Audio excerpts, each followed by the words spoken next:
Gusti Yesus paring wangsulan. Dawuh kapisan yaiku, rungokno Israel, Gusti Allahmu iku mung sawiji. Lan tresna marang Gusti Allahmu kanthi gumolonging atimu lan gumolonging budimu sarta gumolonging daya kuwatanmu. Dene sing kapindho saemper karo iku iku mau tresna marang pepadamu kaya marang awakmu dhewe. Halo bolo-bolone Sang Kristus. Dina iki awake dhewe dijak supaya iso nresnani kan seimbang. Dasare tresna marang Gusti kang mawujud marang tresna karo pepadha kaya dene tresna karo awake dhewe.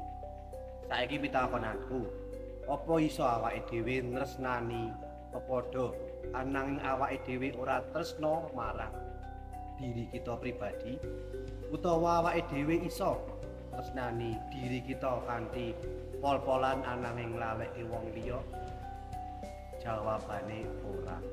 Amarga tresnane awake dhewe marang diri kita bakal kepancar yen awake dhewe uga iso tresnani lan uga iso ngurmati kepentinganing pepadha.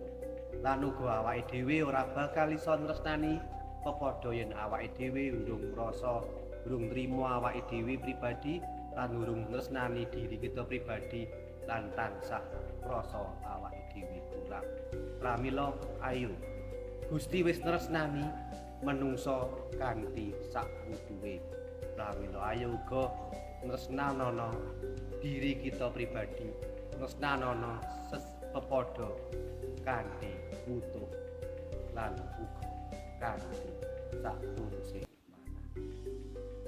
Salam radimu berkah dalem bolo-bolone Sang Kristus.